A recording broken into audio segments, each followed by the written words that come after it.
नितिन मोहिनी जी। राधा श्री है। जी महाराज जी आपके चरणों में कोटि कोटि प्रणाम। महाराज जी, प्रारब्ध अनुसार आने वाले आकस्मिक मृत्यु को हम हमारे अभी के क्रियामन द्वारा प्रभु का नित्य स्मरण नाम जब सदाचार करके टाल सकते हैं क्या? मार्गदर्शन। क्यों टालेंगे? 10 दिन बाद जाना है, तो हम आज जा रहे हैं। जिसमें आपकी रुचि है प्यारे, आप 10 दिन पहले मिलना चाहते हो, 10 दिन बाद क्यों टालें? एक प्रताप राय जी नाम के महाभागवत हुए हैं, उनका चरित्र भी है, बहुत महापुरुष हुए। वो बचपन से ठाकुर जी की सेवा, उनके माता पिता भक्त थे तो तुलसी जी में जल चढ़ाना, ठाकुर जी की पूजा हो रही तो पास बैठालना, तो संस्कार बचपन से ही उनके भक्ति के। जब माता पिता पधार गए तो पूरे वैभव के और उनके यहाँ जो है वो पुराने जैसे जमींदार लोग होते थे कि आप अपनी जेवर रख जाओ, 10,000 20,000 ले जाओ, फिर आप जेवर दे जाना ब्याज सहित, और पैसा दे दो ले जाओ। ऐसा उनका चलता था, व्यापार रूप में खूब वैभव ऐश्वर्य सब था। पर वो सत्य पथिक थे भगवत मार्ग के, और कभी भगवान से कोई कामना नहीं करते थे। उनकी बहन का नाम था मालती, और वो अपने भाई की बात जानती थी कि रात दिन भजन करते हैं। उनका जो ब्याह हुआ बड़े सुख से जीवन चला, कुछ दिन के बाद बीमारी लग गई उनके पति में, खूब दवाई करवाई पर मरणासन स्थिति में थे। अब उसे एक ही उपाय लगा, अगर भैया कह देंगे भगवान से तो निश्चित हमारा सुहाग बच जाएगा, क्योंकि मुझे पता है बचपन से भजन कर रहा है, भजन में बड़ी ताकत होती है। उनके पास आए और कहा, भैया आज तक हमने कुछ मांगा नहीं आपसे, आज मांगना चाहती हूँ। तो उनका, कहो बहन क्या चाहिए? बोले आप भगवान से कह दो कि हमारे पति को अभी मृत्यु शैया पे ना ले जाएं, क्योंकि हमारी अभी नव यौवन अवस्था है। और ऐसा तो उनका, वैसे बहन हमने कभी भगवान से कुछ कहा नहीं है। तो उनका, मेरे लिए।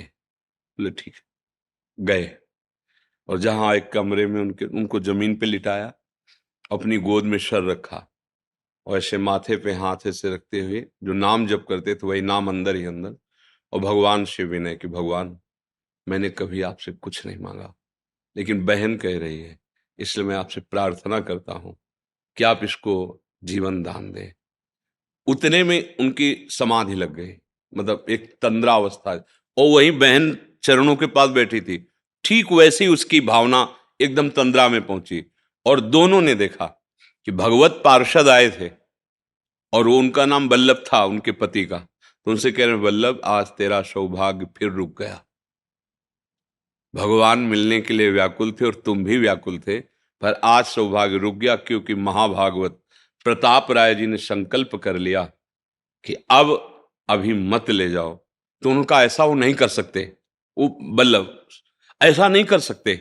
मैं जन्म जन्म से जिनके लिए तड़प रहा था, आज मिलने का संयोग बन रहा है, और भक्त होकर वो हमें रोक देंगे? ये दोनों देख रहे थे, उनकी पत्नी मालती और उनके जो साले पद पर थे प्रताप राय जी भी। वो रो पड़े कि वो ऐसा नहीं कर सकते, वो भक्त हैं, वो जानते हैं इस बात को, वो ऐसा नहीं कर सकते। अचानक आंख खुली, दोनों की आंख खुली। उनका, बहन सुना? बोले भैया रहने दो, भगवान से प्रार्थना करो कि हमारी बात झूठी हो जाए। नहीं, उनको जाने दीजिए। बात समझ रहे ना? अगर भगवान हमें 10 दिन पहले बुला रहे हैं तो हम क्यों 10 दिन बाद जाना चाहेंगे? किस लिए जाना चाहेंगे? जैसे लगता है कि 10 दिन और भजन कर लेंगे। तो जब वो अभी मिलना चाहते हैं तो हम 10 दिन और भजन क्यों कर लें?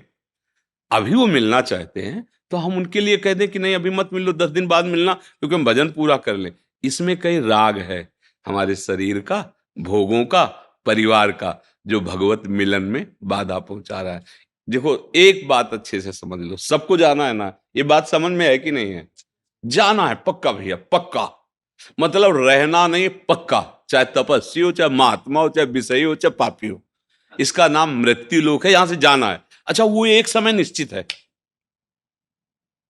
अब उस निश्चित समय को सार्थक हम कर लें, राधा राधा, और अपने प्रभु के पास जाएं। अब इस राधा राधा का प्रयोग हम 10 दिन बढ़ाने के लिए क्यों करें? जो हमें भगवत प्राप्ति में, वो हम 10 दिन जीने के लिए, थोड़ा भोग भोगने के लिए, ये तो बहुत है हानि की। अरे जब फांसी अभी होनी ही है तो 10 दिन बाद हम ये रिक्वेस्ट करें कि फांसी देना, तो बहुत है मूर्खता है, क्योंकि 10 दिन प्रतिपल फांसी लगेगी। लगेगी कि नहीं लगेगी? जो 1 मिनट में लगने वाली है वो 10 दिन प्रतिपल लगेगी, क्योंकि आप 10 दिन बहुत बुरी तरह कटेंगे कि मुझे फांसी में चढ़ाना है, मुझे फांसी, तुम चढ़ाओ। अगर प्रभु बुला रहे हैं, आपको लग रहा है कि हमारा मृत्यु का समय, तो राधा राधा राधा, ये तैयारी है वहां के चलने। हम क्यों कहें मुझे रख लो, बोले नहीं जगत कल्याण होगा। क्यों जगत कल्याण हमसे? वो किसी भी के अंदर बैठ जाएंगे, मूकम करोति वाचालम पंगुम लंघयते गिरिम, वो जैसे यहाँ बैठ के बोल रहे हैं किसी के अंदर बैठ जाएंगे। अरे वो जहां बैठ गए वही व्यासदेव हो गया, वही नारद जी हो गया, वही सनकादि हो गया। बैठना तो उनको है ना, और हर ऑफिस उन्हीं की है, कहीं भी बैठ करके वो बोल सकते हैं। तो ये बातें अपने लोगों को समझना होगा, क्योंकि अपने भक्त हैं, अपने भगवत मार्ग के पथिक हैं। जैसा प्रभु चाहे, जितने दिन प्रभु चाहे, जोई जोई प्यारो करे, सोई मोई भावे। तो भजन का प्रयोग प्रभु की प्रसन्नता के लिए, अगर ये रहस्य समझ गए तो सब आनंद आ जाएगा। भजन का प्रयोग करके अपनी कामनाओं की पूर्ति के लिए, मानो ऐसा जैसे ब्रह्मास्त्र का प्रयोग मच्छर मारने के लिए, ये बिना मांगे दुख सुख आता रहता है। जैसे तुम दुख नहीं मांगते हो, कोई मांगता है पर आ गया, ऐसे तुम सुख भी ना चाहो वो आ जाएगा। ये क्रम है तुम्हारे कर्मों का। अब तुम चाहो भगवान को, दुख सुख से ऊपर उठो और अखंड आनंद, अखंड प्रसन्नता, यही तो मांग है यार, कभी दुख ना मिले। वो स्थान भगवान के चरणारविंद है। वहां तक पहुंचने के लिए शरणागति और नाम जप इसी से हो जाता है। तो आप समझ रहे ना, हम क्यों मांगे कि मुझे 10 दिन जिलाओ? आखिर का मरना ही है ना, तो 10 दिन बाद क्यों, अभी ले, चलो अभी बुलाओ हमें। पर वो राग होता है ला, पत्नी पुत्र परिवार, ये तो लगता है भगवान हमारा सारा भजन ले, महीना भर और जी जाए। अरे 60-70 वर्ष जी लिए, कुछ नहीं कर पाए, महीना भर में क्या कर पाओगे? है नहीं हमारी हालत जो है। एक संत भगवत मार्ग के पथिक बड़े सिद्ध थे, तो एक गरीब आदमी बहुत सेवा कर रहा था, तो उसके मन में धन की कामना थी कि अगर संत कृपा कर दें तो कल्पतरु संत होते हैं, सब कुछ पूर्ण हो। तो एक दिन उन्होंने कहा कि महाराज जी, बहुत दिन से सेवा आपकी कर रहे हैं, एक मन में हमारी बात दबी हो आपसे, कहा हमारा मन एक धनी हो जाए। उनका उससे बेटा, धनी होने से शांति तो मिलनी नहीं है, पर तुम चाहते ही हो तो ये पारस मणि है, इसको ले जाओ, जितने लोहे में छुआ दोगे सब सोना हो जाएगा। जितना 7 दिन के लिए देते, सोमवार से रविवार तक, रविवार की रात्रि को हम शाम के आएंगे, मणि ले जाए। अरे 7 दिन तो बहुत होते हैं। अब उसने बुद्धि लगाई, अपनी प्रॉपर्टी बेची, संपत्ति बेची, और जितना लोहे का कबाड़ वो सब खरीद। अब बेचने में खरीदने में काफी समय लगा। सब पूरे घर में लोहा लोहा लोहा लोहा, दरवाजा बंद करके इकट्ठे छुआ देंगे पारसमणि। सब अंदर करते करते शाम हो गई। स्वामी जी आए, बोले पारसमणि वापस करो। बोले स्वामी जी बस छुआने का काम रह गया है। बोले 7 दिन हो गए, अभी तक एक कील को सोना नहीं बना पाए। अब जो संपत्ति थी वो भी चली गई, कबाड़ घर में रह गया, सोना बना नहीं पाए। हम लोगों की हालत यही है। भगवान ने अवसर दिया है, राधा राधा राधा, सोना बना लो श्वास को, परम धन राधा नाम। अब लगता है पहले सब व्यवस्थाएं भोग भोग ले सब, और जीवन की शाम आ गई। अब लगता है थोड़ा समय तो दे दो। बोले कितने साल? 50 वर्ष में कुछ नहीं कर पाए, अब थोड़े समय में क्या कर लोगे? तो हमारे पास जो अभी वर्तमान में समय है, चाहे वो एक श्वास हो या 1 मिनट हो, हम प्रियालाल का स्मरण करें, इसी से हमें मंगल हो जाएगा। हमारे प्रभु बड़े कृपालु हैं। एक सिद्धांत रखा है, अंतःमति सोगति। सब बिगड़ गया पूरा जीवन, लेकिन अंत में हम भगवान की शरण में होकर राधा राधा राधा वो सब बना देंगे। भगवान कहते हैं तेसाम हम समुद्धरता मृत्यु संसार सागरात। बस ये बात समझ लो, जीवन रहे या न रहे इसकी परवाह मत करो, ये निश्चित है। मान लो आपको 10 साल जीना है, तो काल की भी ताकत नहीं कि आपको मार सके, पक्का समझ लेना। और भैया अगर शाम तक जाना है तो फिर किसी की ताकत नहीं कि कोई बचा सके। देखो परीक्षित जी को ब्रह्म ऋषि बालक श्रृंगी ऋषि ने शाप दे दिया कि आज के 7वें दिन तुम्हें तक्षक सांप डसेगा और तुम्हारी मृत्यु हो जाएगी। तो बड़े बड़े महात्मा गंगा के किनारे रेती पर परीक्षित जी आमरण अनशन व्रत लिए हैं। बड़े बड़े महात्मा लोग बैठे, लेकिन कोई उस सांप को मिटाने की बात नहीं कर रहे। 7 दिन में इनका कल्याण कैसे हो, ये बात हो रही। और उनका प्रश्न भी यही है कि जिसने आमरण अनशन व्रत ले लिया है, जो म्रियमाण है, मरने वाला है, उसका परम कल्याण कैसे हो? देखा भगवान सुखदेव जी पधारे, दिगंबर भेष, ब्रह्मबोध से पूर्ण, कृष्ण प्रेम अनुराग और श्याम शरीर कमल ने, सब महात्मा खड़े हो गए। यद्यपि उनके पिता पितामह आदि भी बैठे हुए थे, पर जो ऊंची स्थिति सुखदेव उसका आदर किया, और 7 दिन भगवत चर्चा हुई, पर उन्होंने बचाया नहीं कि जाओ मैं तुम्हारे साप को मिथ्या करता, ऐसा नहीं कहा, भागवत सुनाई। अब इसके बाद ये पूछा कि बेटा, भागवत में बेटा परीक्षित, तुम्हें तक्षक से भय है क्या? तो बोले गुरुदेव, एक तक्षक क्या, करोड़ों भयंकर मृत्यु रूप धारण करके तक्षक आ जाए तो आपकी कृपा प्रसाद से अब कोई भय नहीं। बस चल दिए सुखदेव जी, सांप नहीं मिटाया। अब इसके बाद जो उनके पुत्र जन्मेजय जी थे, वो महान, उन्होंने बड़े बड़े मंत्र वालों को बुलाया, और पहले से, क्योंकि 7 दिन का समय था ना, तो पहले एक भवन निर्माण करवाया जो एक खंभे के ऊपर, फिर ऊपर भवन, और उस पर परीक्षित जी मंत्रवेत्ता, मंत्रों के द्वारा कील दिया कि वायु भी जाएगी ना तो उन मंत्रवेत्ताओं को पता चलेगा कि अमुक दिशा से वायु जा रहे, सांप और चींटी चुनमुन की तो बात जाने दो। और ऐसी औषधियों का लेप कि खंबे से कोई सूक्ष्म रूप लेके ना जा पाए, सबको रोक देना, परीक्षित जी से कोई नहीं मिलेगा जाकर, केवल ब्रह्म ऋषि, क्योंकि अंतिम समय का, तो ब्रह्म ऋषि के फूल में ही पराग से भी छोटा रूप लेके तक्षक बैठ गया। महाराज जे ही ऐसे किया, भयंकर रूप रख के डस लिया, उड़ गया, किसी के रोके नहीं रुकी मृत्यु, प्रमाण है ना। तो हमें चाहिए निश्चिंत हो जाना, एक दिन मेरी मृत्यु होगी। देखो डर लग रहा है, सोच के डर लग रहा है, मरेंगे यार, भैया छूटेंगे, भाभी छूटेगी, पत्नी छूटेगी, पुत्र छूटेगा, सब छूटेगा, ये पक्का है छूटेगा। अब एक चीज ऐसी जो तुम्हें बचा लेगी, भयंकर दुख, भगवान का नाम, पक्का। ये ज्ञान विज्ञान जैसे आपके दिमाग में ना, इसकी सार्थकता है कि संसार का चिंतन छोड़कर प्रभु का चिंतन करो। अगर ये नहीं भैया तो सब व्यर्थ हो गया। बस नाम जप करो, भगवद आश्रित रहो, और खूब कर्तव्य का पालन करो। भगवान ने तुम्हें सेवा के लिए अवसर दिया है, भगवत सेवा रूप से परिवार का पोषण करो, नाम जप करो, नशा न करो। सबसे प्रार्थना है, जो शराब पीते हो मत पीना, अगर हमारे पास आए हो तो मेरी बात, ये बुद्धि भ्रष्ट कर देती। मांस खाना कितना घृणित कार्य है यार, कितने गंदे स्वभाव हो रहे हैं। दूसरे का मांस खा रहे हो, तुम अपने को स्वस्थ, अपने को बुद्धिमान समझ रहे हो, अपने को ग्रेजुएट समझ रहे हो, बहुत बड़ी दुर्दशा होगी। ये अभी समझ में नहीं आ रहा है, बहुत बड़ी दुर्दशा होगी, बहुत मतलब वो तो दृश्य सब देखे जाते हैं ना, पूरे ट्रक में बैठे आनंद से मस्त जा रहे, आग लग गई, गेट खुला नहीं, अंदर ही जल गए। क्यों? क्योंकि जला जला के जो खाया है ना, अब देख जलना कैसे लगता है, जिंदा जल। कार में आग लग गई, बोले कूदने का प्रयास किया, गेटे नहीं खुला, जल गए। ये सब क्या है? हमारे कर्मों का फल। सबसे प्रार्थना है, मांस मत खाइएगा, शराब मत पिएगा, पराई जो माता बहन है उनकी तरफ गंदी भावना मत कीजिएगा। ये धर्म है, आप पशु नहीं हैं, आप राक्षस नहीं हैं, आप जीवन मुक्त होने के लिए मानव देह प्राप्त किए। गंदे आचरण करेंगे तो मुक्त कहाँ होंगे, और बंध जाएंगे। इसलिए सही ढंग से चलो, नाम जप करो। विनोद कुमार शर्मा जी, राधे राधे महाराज जी, आपके चरणों में कोटि कोटि प्रणाम।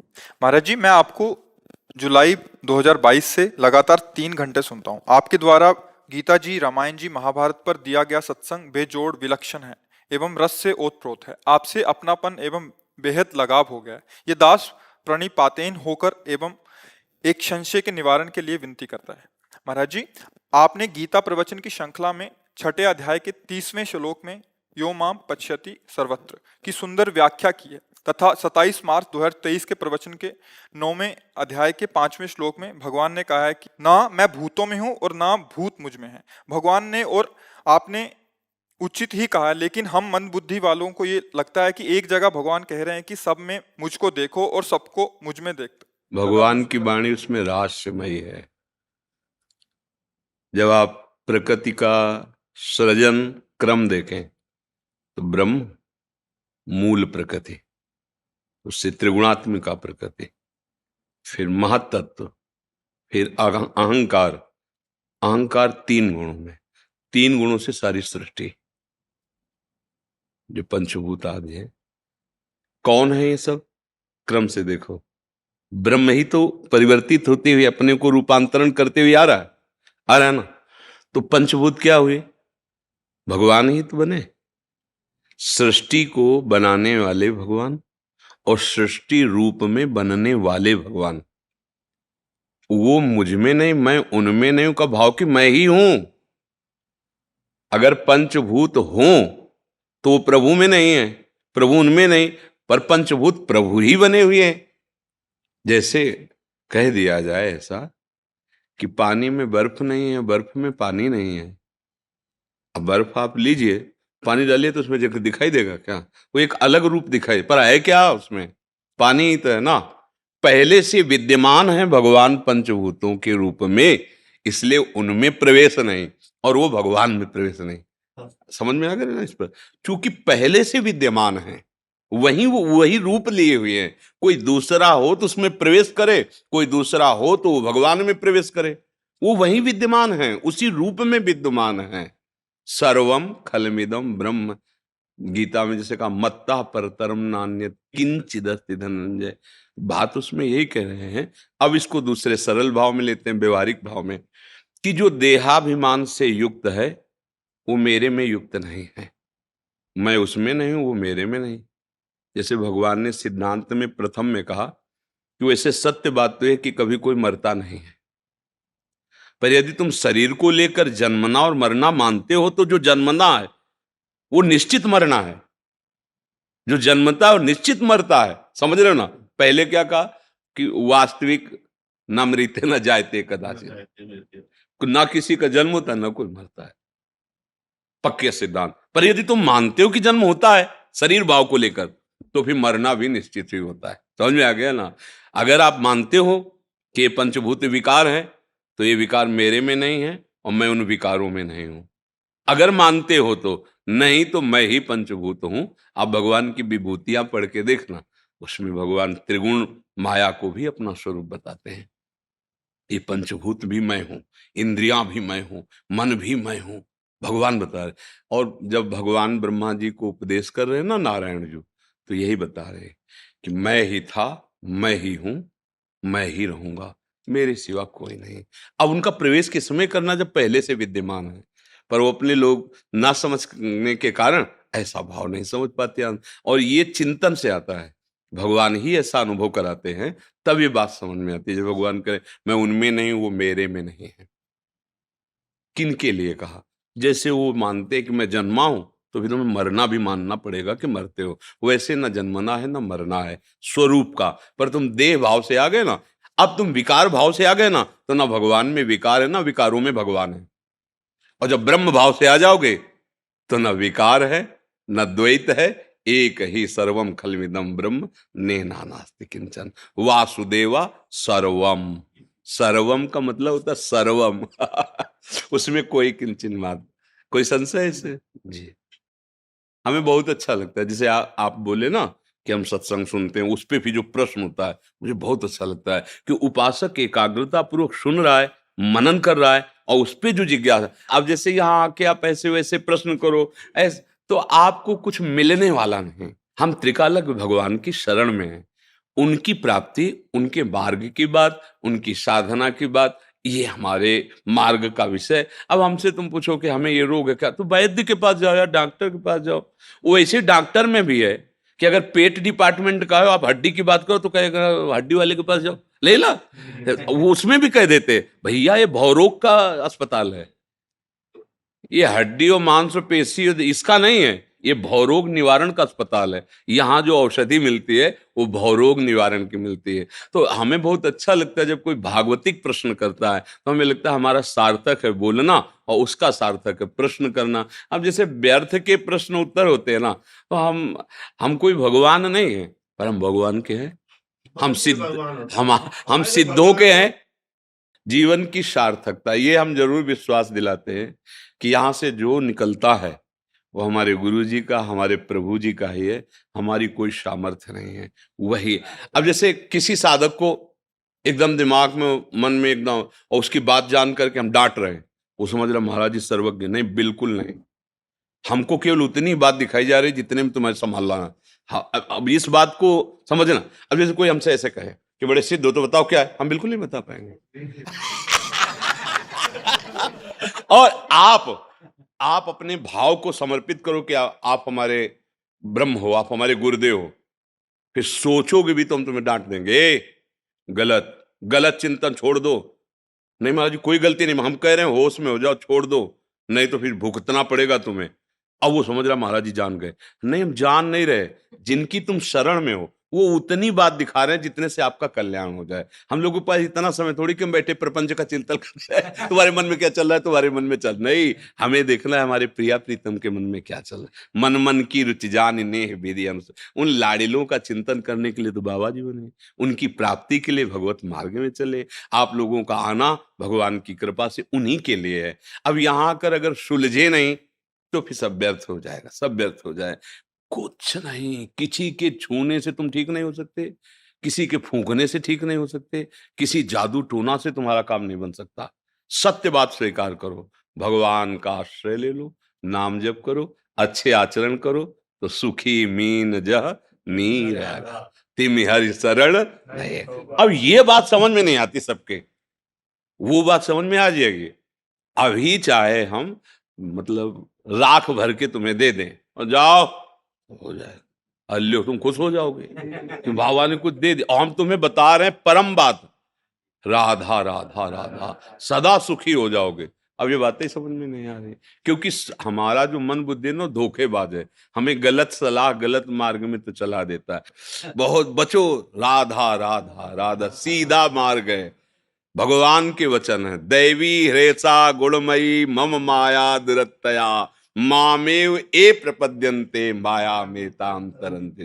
केवल मेरी शरण में, केवल मेरी शरण में, मेरा नाम मेरे आश्रय में हो जाओ तो तुम मेरे ही हो, और फिर आगे चलकर तुम मैं ही हो, तुम मैं ही हो।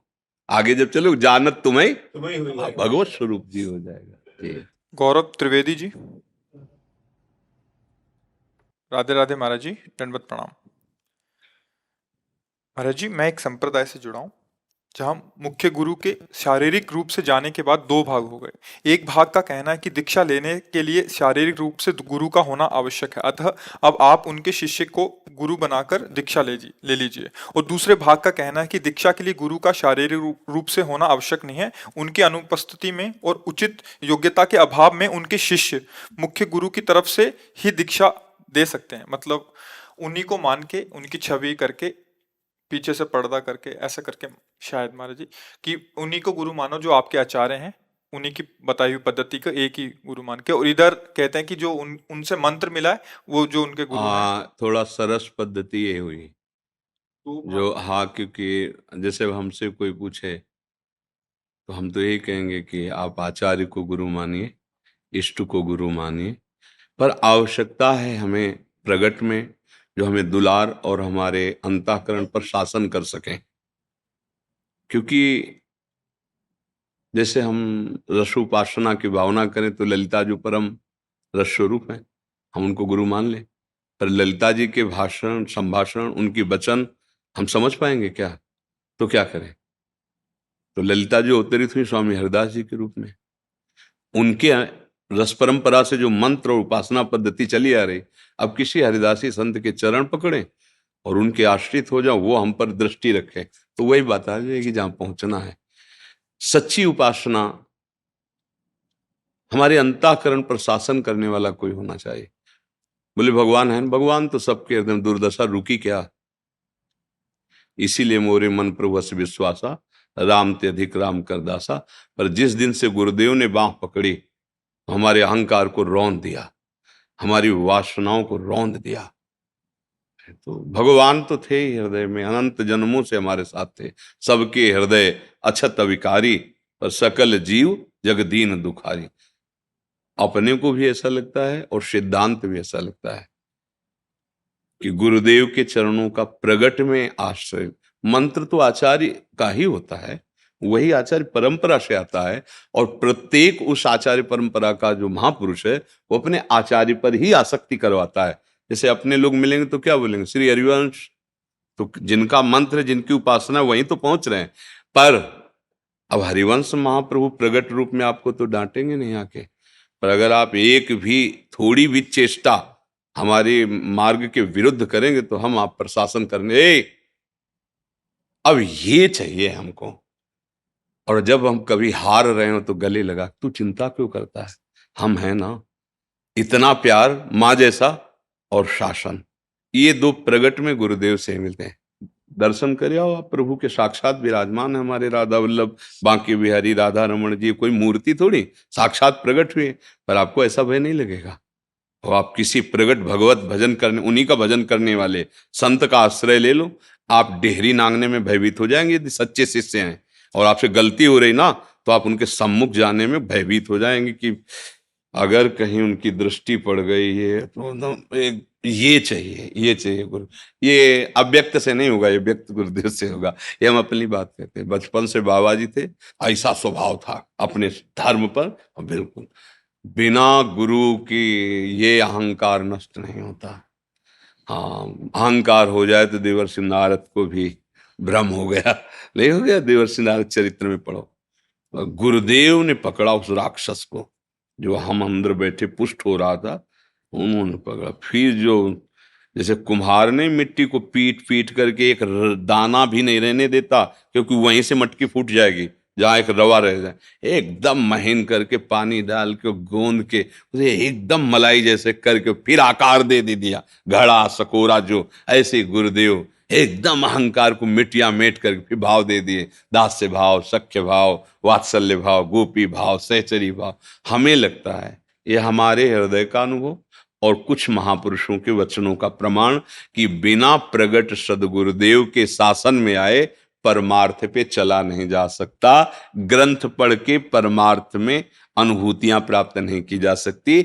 इसीलिए शब्द ब्रह्म का पारगामी विद्वान और पर ब्रह्म की अनुभूति से युक्त सदगुरुदेव का वर्ण करने के लिए जगह जगह कहा गया है, क्योंकि हमें दुलार और शासन दोनों चाहिए। जिस समय सतोगुण, उस समय हम शास्त्र की बात मान लेंगे, लेकिन जिस समय काम आ रहा है, क्रोध आ रहा है, तब ये भय होना चाहिए कि जाते ही उनकी दृष्टि हमें पहचान लेगी और हमारा भरी समाज में जो स्वागत होगा। अब कांप गया मन की, अभी आरती उतर जाएगी, सामने पहुंचोगे ना, अभी तुम भूल से भी, क्यों हमारे गुरुदेव सर्वज्ञ हैं, देखते ही जान जाएंगे कि गलती, नहीं नहीं राधा राधा। ये डर जो आया ना, ये भगवान से नहीं आया है। यद्यपि भगवान और गुरुदेव अभेद है, अभेद होते हुए भी हाँ मोते ही अधिक गुरु ही जिए जानी, भगवान स्वयं कह रहे हैं। शास्त्र प्रमाणित बात है, गुरु साक्षात परब्रह्म। तो हम परब्रह्म को छवि में शासन नहीं ले सकते, प्रगट में शासन ले सकते हैं। आज भी कह रहे हैं हमें विश्व में मृत्यु से भय नहीं लगा, लेकिन गुरुदेव से आज भी भय लगता है। अगर वो दृष्टि ऐसे कर दे तो हृदय कांपने लगता, कोई अपराध तो नहीं बन गया, कोई तो, क्योंकि सांप का सब उनके हाथ में है, सब उनके हाथ में। जैसे हम कहीं भी चरण रखें, पृथ्वी ही आधार है, ऐसे हम कुछ भी सोचे, हमारे गुरुदेव आधार है। उन्हीं के आधार से हमें प्रियालाल का परिचय है, उन्हीं के आधार से प्रियालाल हमें स्वीकार। हमारी तो सामर्थ्य नहीं वहां तक पहुंचने की। तो मुझे लगता है कि आचार्य परंपरा से जो संत महानुभाव उसी में रमण कर रहे हैं, उपासना में, मंत्र में, गुरुदेव आज्ञा, उनको गुरु वरण करके उनके प्यार और शासन में अपने को समर्पित कर दे, तो हमें लगता है भगवत प्राप्ति सहज है। क्योंकि हम सब कुछ यही छाती की बातें हैं। ये मन बहुत बदमाश है, 10 मिनट तो एकदम समाधि में बैठाल देगा और 11वें मिनट में प्रपंच में खड़ा कर देगा। आप कौन संभाले? समाधि में तो बड़ा आनंद आ रहा है, किसी की जरूरत नहीं, लेकिन जब वो विषयों में जा रहा है, प्रपंच में फंसा रहा, मेरे बस की बात रह नहीं गई, तब वो गुरु कृपा ही केवलम, मोक्ष मूलम गुरु कृपा। अब यह हार गया प्रभु। उनकी जहां दृष्टि पड़ी तो हमें लगता है हमारे ऊपर पड़ रही, नहीं उन दुश्मनों पर जिन्होंने हमें भगवत विमुख किया है। भाग जाते हैं काम क्रोध लोभ। वो ऐसे भी कहते हैं गुरु मेहरबान तो चेला पहलवान। पहलवान को होता अंदर के विकारों को परास्त कर देता है, अंदर के विकारों को परास्त कर। इसलिए भैया हमारी जो हृदय की बात है वो है कि ज्ञान विज्ञान कुछ काम नहीं करेगा, गुरुदेव की दृष्टि काम करेगी। हमने तो यहाँ की बात कह रहे जी, रघुगण को जो उपदेश किया भरत, जड़ भरत जी ने, तो एक कैसे बोध प्राप्त होता है? तो जड़ भरत जी कह रहे हैं रघुगणित तत्तपसा न याति न चेद्या न निरूपणाद गृहाद्वा न छंदसा नैव जलाग्नि सूर्यो बिना महात्पाद रजोभिषेकम। हे रघुगण, ये तपस्या से नहीं होता, ये गृहस्थ धर्म की आराधना, जल सूर्य की आराधना, इन सब से नहीं होता, ये दान पुण्य तीर्थयाटन से नहीं होता, ये होता है भगवत प्रेमी महापुरुषों की चरण रज से अभिषेक करना। अभिषेक का मतलब होता है उनकी आज्ञा पे रहना। ऐसे नहीं कि चरण रज लगा लियो मनमानी आचरण, नहीं। चरण रज लगाने का मतलब है अब जो ये कहें करें हम सोई, आए लिए चले नहीं। अब आपकी आज्ञा पे हमारा जीवन समर्पित, अब बोध प्राप्त हो जाए। तो चाहे शिव विरंच सम होई, गुरु बिनु भव निधि तरे न कोई। हमें लगता है सब साधना सिद्धांत एक तरफ और गुरु की मुस्कुराहट एक तरफ। सब साधना सिद्धांत एक तरफ और गुरु की मुस्कुराहट। अगर गुरु कृपालु हो जाए तो घोर पतित को भी परम पद में बैठाल दे, वो तो करुणा में है। इसलिए गुरुदेव का तो वर्ण करना ही है, करना ही है। और ऐसे गुरुदेव का वर्ण करना जो प्रगट में हमें डांट सकें, जो प्रगट में हमारा निरीक्षण परीक्षण करें, हमें देखें। अब एक न सुनई एक नहीं देखा, गुरु शिष्य अंध बधिर कर लेखा। गुरु देख नहीं रहा कि शिष्य क्या कर रहा है, शिष्य सुन नहीं रहा कि गुरु कह क्या रहा है, तो क्या है फिर दोनों का मामला गड़बड़ी है। हमारे को देखें, हम उनकी बात सुने, उनको लगे कि ये मेरा जन है, हमें लगे कि ये हमारे ईश्वर है, इनकी आज्ञा से हमारा परम मंगल। ऐसा होता है अध्यात्म में गुरु शिष्य का संबंध। शिष्य आसक्त तो गुरु निरपेक्ष, कोई अपेक्षा नहीं शिष्य से, बस आज्ञा का पालन करो चलो। और शिष्य आसक्त यानी कि गुरु हमारी तरफ देखते नहीं तो क्या मतलब जाने से, क्या नहीं, वो नहीं देखते। वो जहां देख रहे हैं वही तुम्हें पहुंचाना चाहते हैं। इसलिए तुम उनके देखने को ना देखो, तुम अपने को देखो। तुम किसको देखते हो, तुम किसकी तरफ जा रहे हो, भाव ये है। भूमिका गांधी जी। राधे राधे महाराज जी।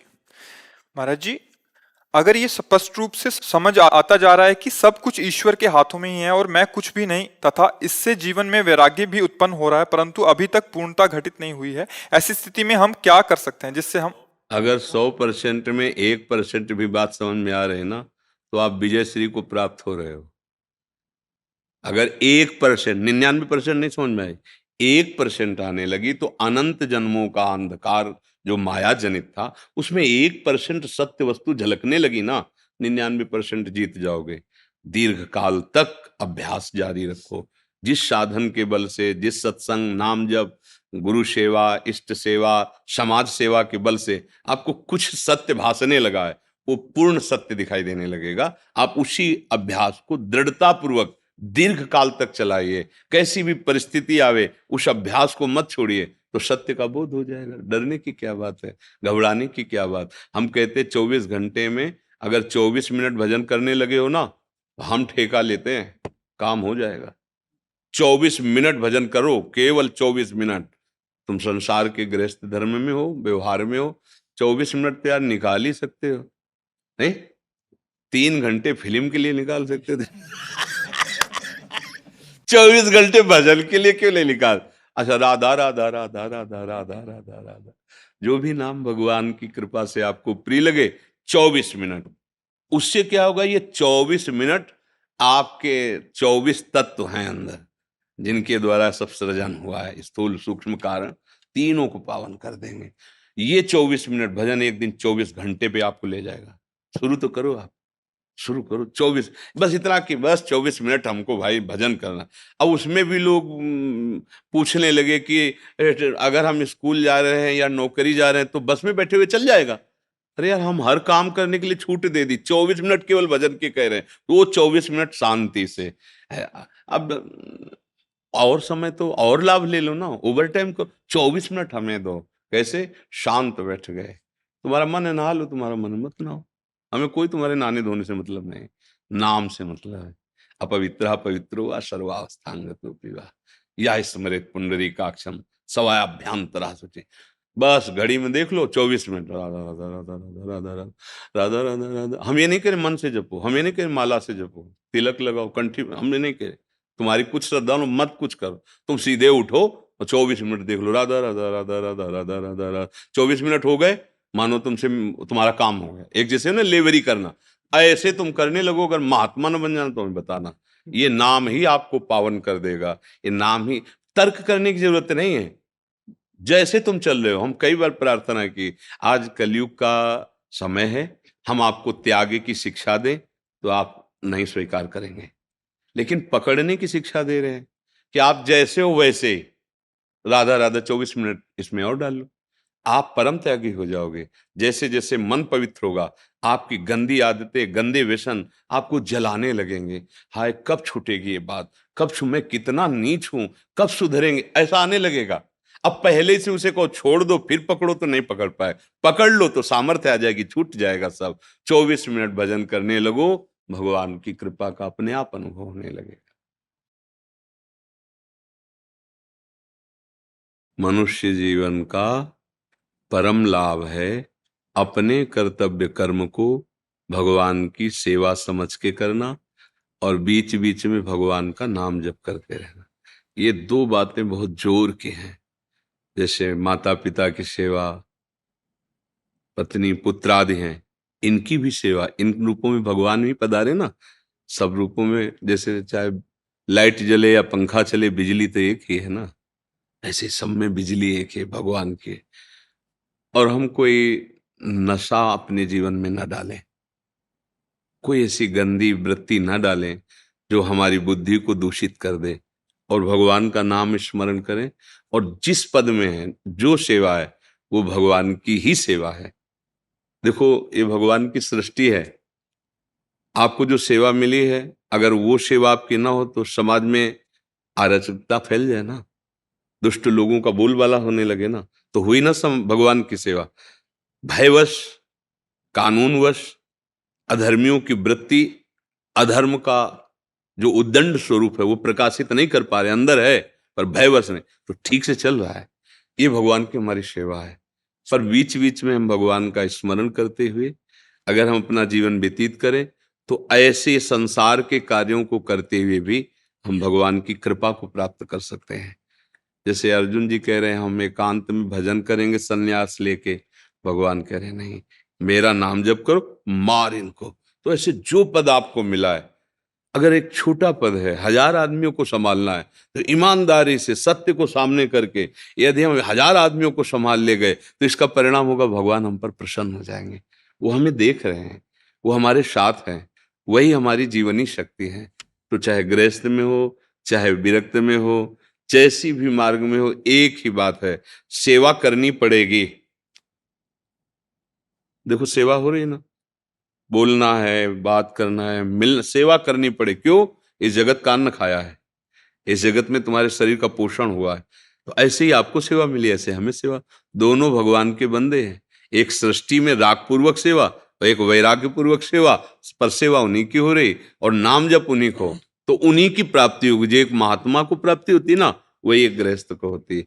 पर ऐसा कठिन होता है, हमें आम हो जाता है कि हम अमुक पद में हैं और हम उसे भगवत सेवा ना मान करके, हाँ, तो फिर वो बात बिगड़ जाती है। अगर हम भगवत सेवा माने तो जो आप कार्य कर रहे हो, देखो अम्बरीश जी चक्रवर्ती सम्राट थे, पर भगवान इतने प्रसन्न थे कि उनकी रक्षा में सुदर्शन चक्र लगा दिया था। और एक त्यागी महात्मा दुर्वासा जी थे, वलकल की लंगोटी, पर चूक हो गई अहंकार तपस्या का, तो भागना पड़ा पूरे त्रिभुवन में, दौड़ा दौड़ा के सुदर्शन चक्र ले।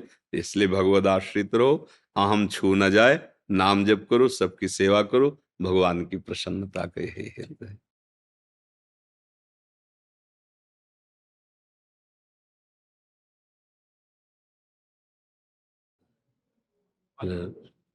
संतों को मालूम, प्रभु कैसे हो? कृपा है, बढ़िया है। हाँ कृपा है, धन्यवाद महाराज, हमारी आत्मा बहुत सी धन्यवाद।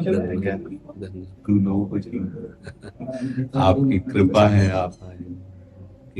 तो जो आज मन में सोचा था वो जरूर। पहनाओ सब संतों को। प्रभु जी एक थोड़ा सा प्रेजेंट करना चाहते हैं आप। बैठ जाओ आप, बैठ जाओ, आसन दो संतों को, दो आसन। आज्ञा कीजिए महाराज। कल भी हम आए थे गुरु जी जी आपके पास, जी। तो हमारी बहुत आत्मा कर रही थी आपको मिलने के लिए, तो कहने लगे हमारे डायलिसिस कराने गए हुए हैं। हाँ कल तो डायलिसिस, कल हमारा ही बहुत मन से आत्मा से बहुत दुखी हुई है कि हमारे लोगों को इतना बड़ा दुख लग रहा है। तो वैसे शरीर का दुख कोई दुख नहीं है, ये तो देहाभिमान के कारण ही हमें बहुत ज्यादा दुख सुख में लिप्तता हुई है। जो स्वरूप है वो दुख सुख से परे है। जब उसका वास्तविक गुरु कृपा से बोध हो जाता है, तो सहनशीलता इतनी होती है कि हर कष्ट सह जाते, आनंद पूर्वक सहा जा सकता है।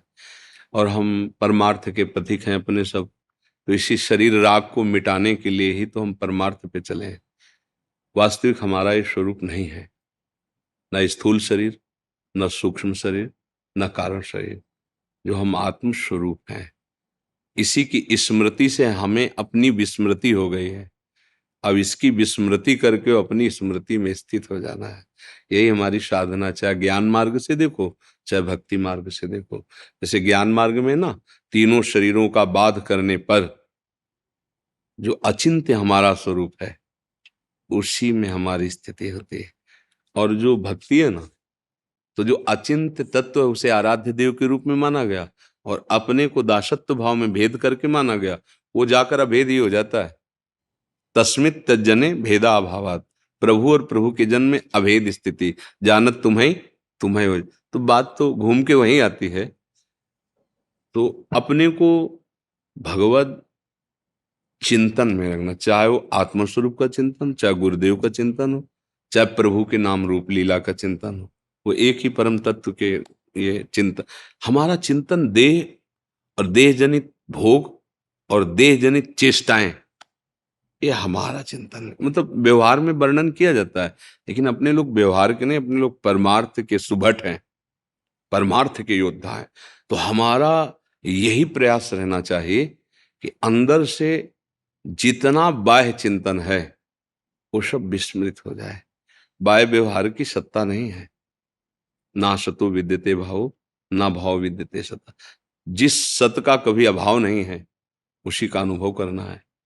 ये जो व्यवहार है, जैसे विविध प्रकार के धर्मावलंबी जन एक दूसरे के धर्म को ऊंचा नीचा करके लड़ाई झगड़ा, ये परमार्थ के पथिकों का मार्ग नहीं है। जब द्वैत है ही नहीं तो झगड़ा किससे है? सर्वम खलमिदम ब्रह्म, चाहे जिस मार्ग का पथिक हो। जब सीय राम में सब जग जाती, तो फिर बचा कौन?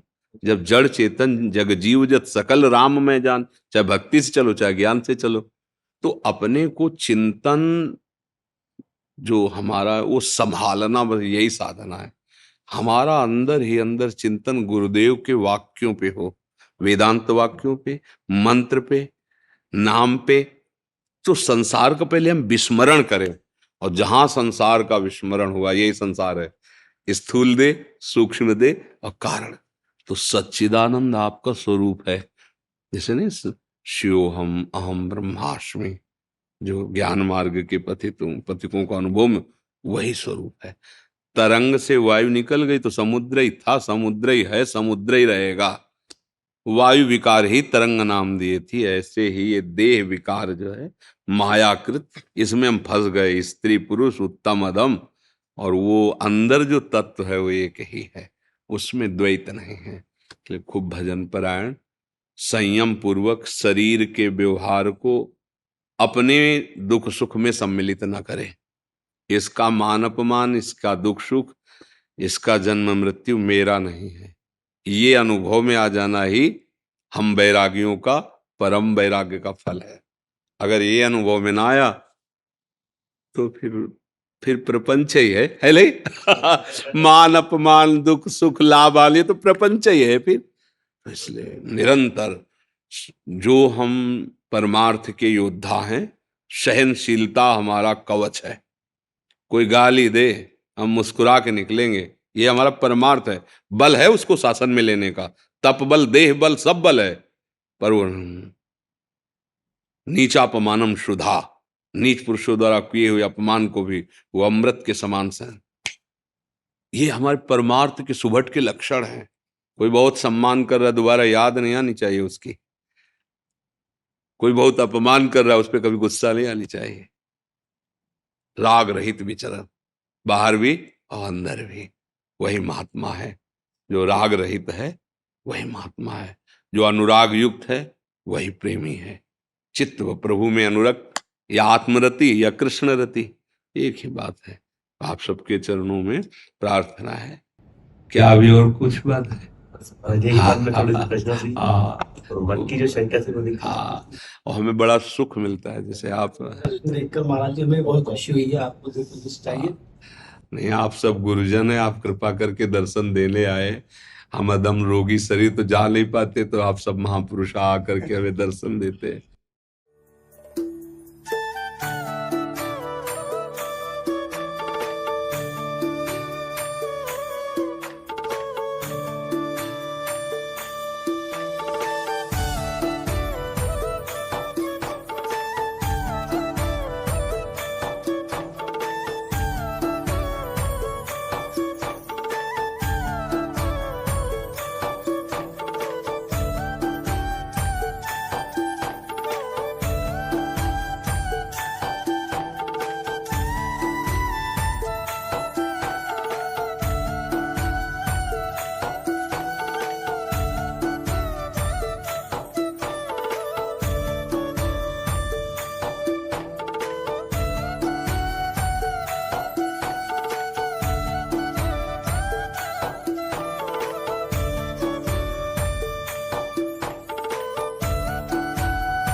और सुनो सखी, लाडली जो अकेले लालजू नहीं, लाल से कल ली है वो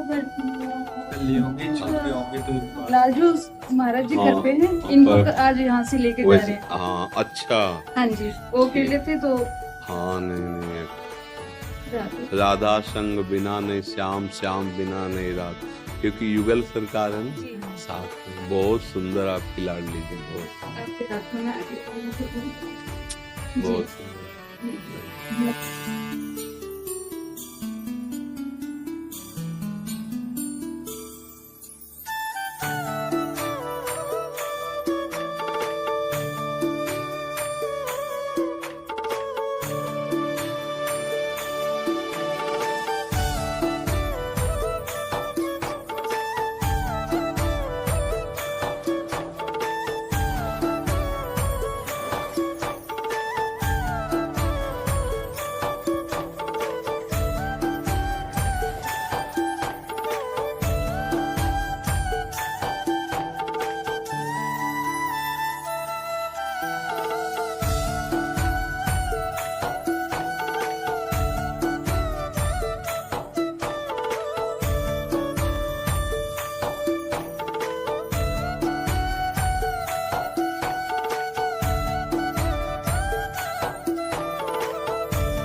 जब कोई हृदय पुकारे, तत्क्षण राधा रानी कष्ट निवारे। राधा ही श्यामा राधा हमारी कृष्णा, राधा हरे हरे कृष्णा। जय राधा राधा